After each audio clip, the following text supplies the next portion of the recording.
All right, so this is 506 Dance Connection, and we're here with Marc Bones Leblanc. I don't even know if I'm saying it right, but Yeah, it's whatever. Marc Bones, but some people know me as my artist name is Marc Xavier Leblanc, which is my full name, and then my DJ name is Bones, so it's Marc Bones Leblanc. It's fine. All right, nice to have you, Thanks for Mark, having me. here. So tell us a little bit about how you started DJing and. It started when I was in university. I had started a radio show at the University of Moncton, French university here in Moncton, and I had a radio show and really got into collecting music. And maybe I think 2 years after I started my radio show, I started DJing at the student club, which was called the Cachot, which was a really underground, kind of gritty, really low ceiling kind of a place, really cool underground vibe. And I did. That was back in the what year was that? Like 97 or something like that. Where 96. I think it's 9. Yeah, from 94 to 97 that I DJ'd there. And I would play alternative pop music. It was kind of alternative pop, which was like alternative music meets pop and kind of electronic music. And I'd play like underground music and mainstream music. A little bit what I do with my indie pop night or my IPN events. Awesome.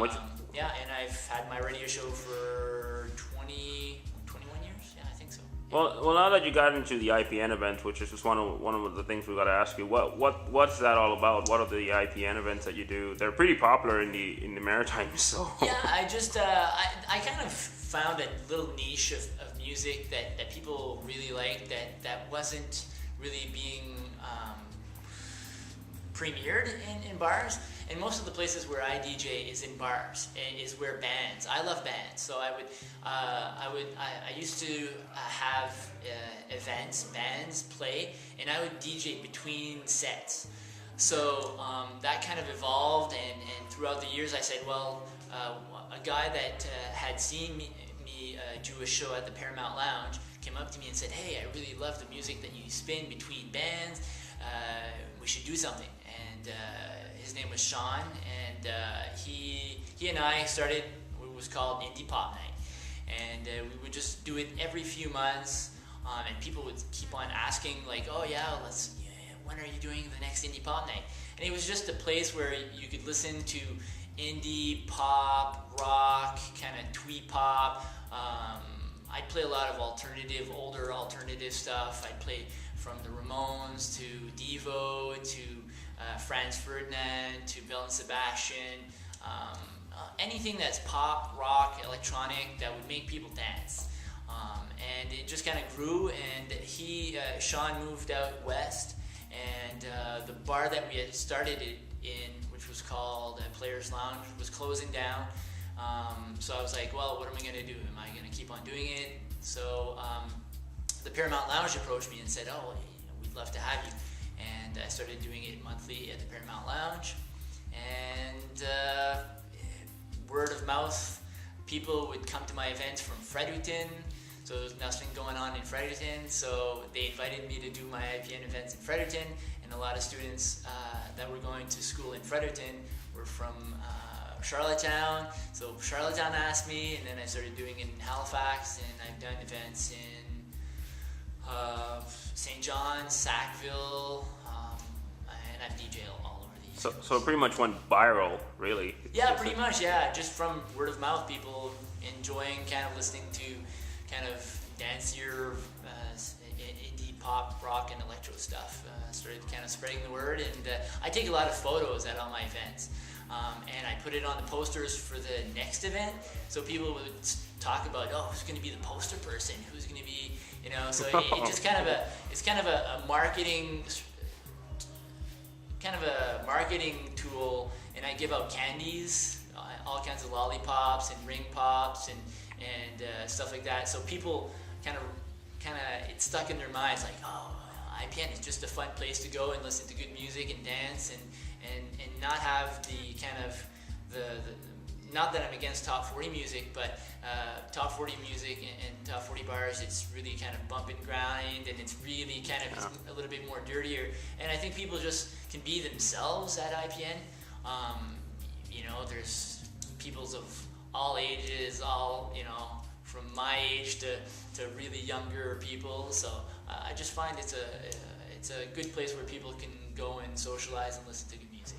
So about that, which brought a good point about the top 40 and bumping and grinding in clubs and bars. A lot of this, because we mostly are, it's about DJs and dancing. What do you think about like we would say dancing or DJ scene or electronic or main underground scene in the Maritimes? It's always evolving. There's a great scene. Like, I've been collecting electronic music since I started my radio show. A lot of East Coast acts, and I pride myself in playing a lot of East Coast acts at my events, and I also have acts come and play at my events. Like, I've had bands from St. John come and play with me in Moncton, and I've had bands from Halifax come to play with me in Fredericton at my events. But the scene is always growing. There's really great bands like Rich O'Coin, acts that are really great. Here in Moncton, there's Sunny D that's been doing electronic music or DJing electronic music, and I think he's starting to actually work on his own music, which I really hope that he's going to release. I can't wait to hear that stuff. But there's people in Charlottetown. Donovan is one guy. Ryan Spuntrix, he's pretty.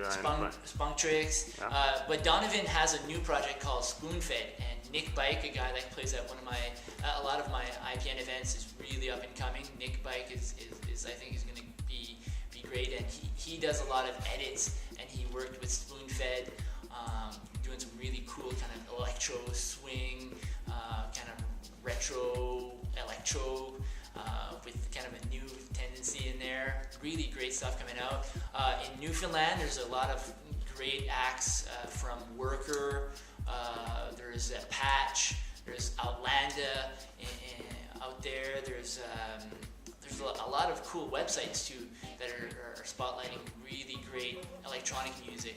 I can't remember the one in Newfoundland. God. But there's there's dubstep music coming out. There's bands like Slumbercat. There's I could go on and on. Yeah, and it would take forever just to name so many bands. Yeah. So for people that don't know more about you, how can they contact you, and where can they see your things, and how can they listen to your radio show? Because you do have a radio show. Yeah, so. I have my radio show, which is called La Photo Sonore. It's every Thursday at CKUM at the University of Moncton. It's online on Facebook. It's facebook.com/IPNBones. And that's my personal page. I put all my photos from all my IPN events, or you can add me on my IPN events Facebook group, which is called IPN with Bones. And I have my studio, my photo studio, which is called Studiograph, studiograph.ca if you want to see some of my kind of more commercial photography work. Cool. But that's pretty much it. Those are the two places. I'm actually working on building a website and doing kind of a music blog kind of thing. But I've been trying to work on that for many years. I'm just too busy with a lot of stuff. I've done stuff for the Juno Awards, for the Polaris Music Prize, and for the East Coast Music Awards. Some really great stuff coming up during the East Coast Music Awards, and hopefully next year we're going to have an actual electronic category. Awesome. For the first time.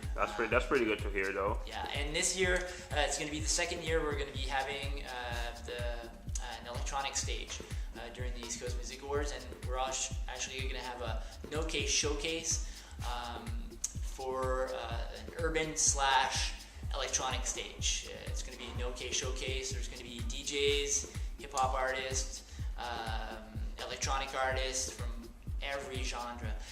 So it's going to be really an eclectic, cool happening.